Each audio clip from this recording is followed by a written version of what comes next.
So we're into spring market. What do you tell sellers, like how to prepare their house? What are your like top 3 things that you tell sellers? That's a great question, Beth. Thanks. And it's hard to limit it to 3 things. So I'll kind of talk about it in like a little nutshell. I think the really important thing for a seller, when you own a house, you love your house, you think it's amazing, you think it's the best house possible, and it's worth $1 million, and all that Well, kind of probably stuff. is. Yeah, it probably is in our neck of the woods. But you really think it's a natural inclination to think that it's amazing and that maybe it's worth more than it is, and so on and so on. But one thing as a seller you need to do is rely on your agent to help you get your house ready for sale. Present it in its best light. Part of that is, having your agent step into the shoes of a potential buyer. What is a potential buyer going to see in this house? What are the highlights? What are the positives? What are the negatives? And we want to figure out what those are, Right. and then work to put your house in its best light. I know we both, do a fair amount of listings, and one of the things I do, as I believe you do, is we do a consultation with a professional stager. Mm-hmm. So, and what that person will do is go and take a look at your house. He or she is going to carry around a notepad or an iPhone, take notes and offer suggestions, things we need to do to get the house ready.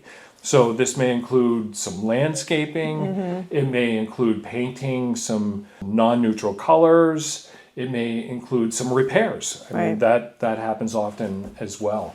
It may even include bringing some furniture in there, or taking out the existing mm-hmm. furniture. So there's a lot of different things we do. But that consultation and that walkthrough with your sellers is the most important thing. And as a seller, you need to really have an open mind. Some of the things we might suggest might not appeal to you, but I've found, and I'm sure you found, Beth, that if you follow the list we give you, it's going to turn out great. So I hope so. Yeah. Right? I hope so too. Right? I mean, I always tell my clients, like, deferred maintenance is a no-no. So inside and outside, cracks, mushy trims on the outside, that old brown spot on your ceiling from when your kid was 4 years old and overflowed the tub, like, we need to paint that out. Right. Cracks, no one likes cracks. Buyers do not like cracks or stains on the ceiling. They feel like the whole house is coming down, which we know it's not. But like, that is sort of a big thing. Curb appeal, like what your front step looks like if I have to duck to get around the bushes to go down your front path into your house, like, we need to get rid of that. So you only get one chance to make a first impression. Right. So when you pull up to that house as a buyer, and your first impression is overgrown shrubs and cracks in the sidewalk, masonry falling around, rotted trim, that kind of sets the stage for the experience you're going to have at the house. And, it's not that they didn't love their house, but, you just don't want people to think that you didn't take care of your house, right? So these houses might have like brand new systems and a brand new roof, but like you said, they've got a broken front step. People are like, oh, they're not taking care of their house, when ultimately they probably are. But it's the little things that you don't see. It is the little things that I think make a huge difference. And sometimes buyers take little things and make them into bigger things. Right. So we've seen it happen a lot. My favorite is when they see like an air purifier or something. I had one person say, no, we didn't want to buy the house because they had that big heater in the living room, so we don't think their heat works well.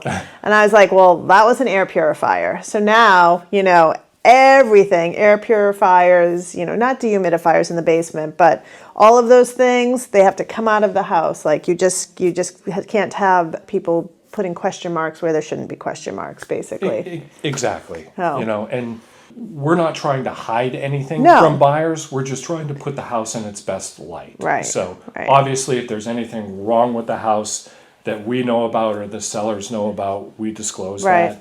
And quite often, before we hit the market, or before that house hits the market, we'll address any sort of issues. Right, So agreed. And be upfront about Yeah. it. I mean, my philosophy, though, is that the sellers should take their money with them. So I'm not looking for them to put in a brand new kitchen or anything like that. I'm just looking for us to like clean up the house so it looks great, but within reason. Yeah, exactly. You don't need to spend tens of thousands No. of dollars to get the house ready.